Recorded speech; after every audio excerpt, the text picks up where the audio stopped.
Good day. My name is Martin Cousineau. I'm Vice President of Sales and Product Development at Cambli Group in Canada, especially in Quebec.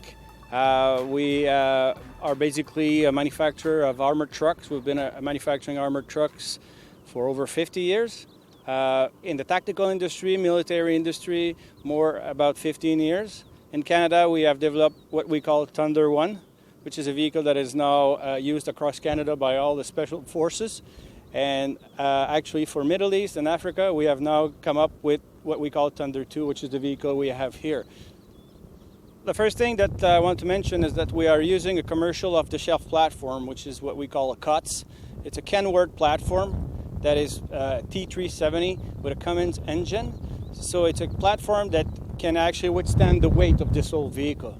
So yeah, you see a lot of little vehicles that are failing in the field. So we don't touch this type of platform. We use a real platform with real capacity. The front axle and the rear axle together, we have a capacity of about 20,000 kilogram of GVWR.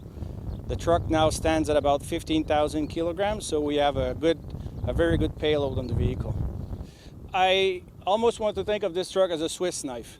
It's a truck that can be used in many operations. It is one of its best features is the speed of the vehicle. Can go up to 130 kilometers per hour while still having a lot of torque to climb obstacles. We use it for APC, so armored personnel carrier. Now in the configuration this truck is now, we can have 12 people inside, including the gunner, with individual seats.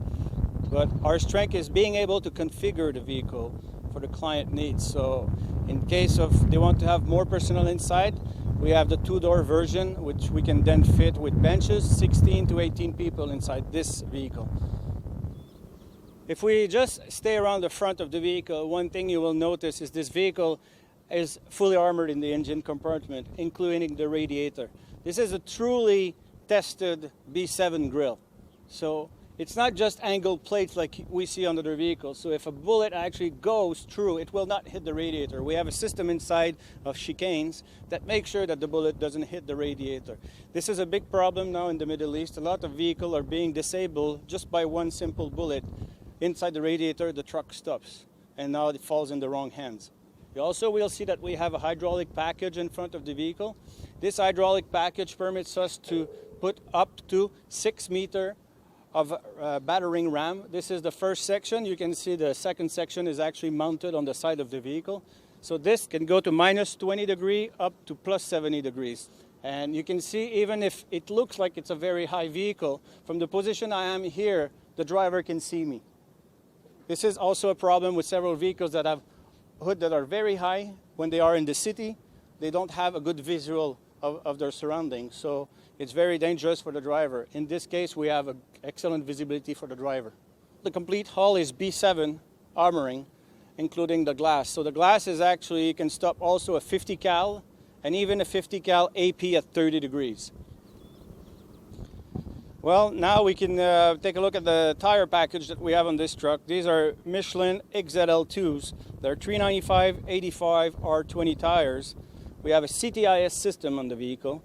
These are Hutchinson rims. We have run flat inside, including beadlocks. This is basically this is the tire of the military industry.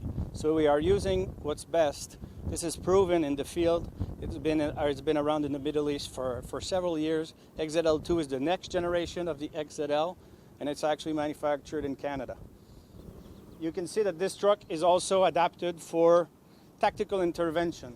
So you can have a crew that is ready to intervene, and you can have up to 10 guys on the side of the truck holding themselves on the truck, ready to intervene at any time.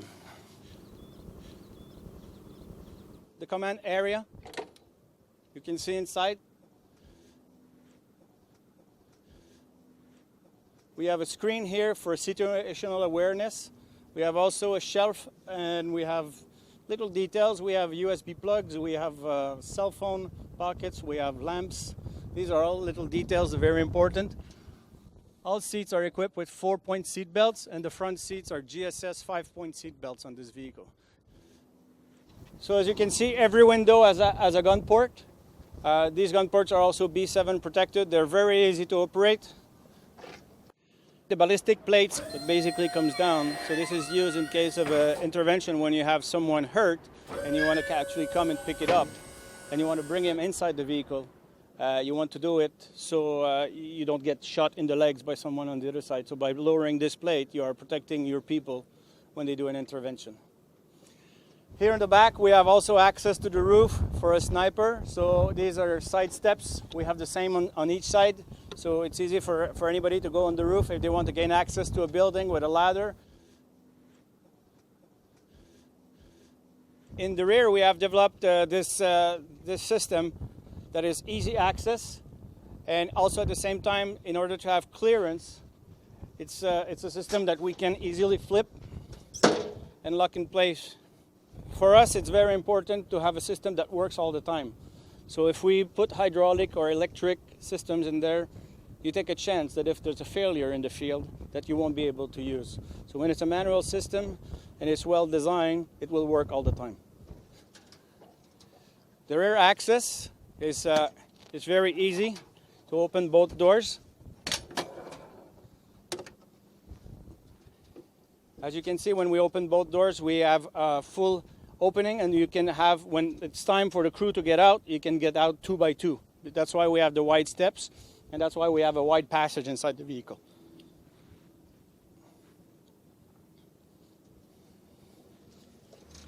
The turret platform also is very easy to operate. There's 3 points of adjustment. This is the middle point. This is the high point.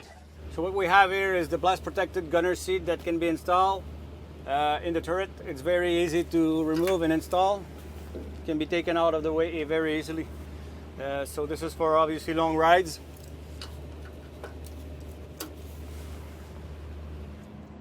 Okay, so we are inside the turret. As you can see, we have the standard NATO mount. We also have the ballistics plate for protection.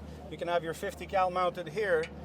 We can unlock the turret, and just with the roll here,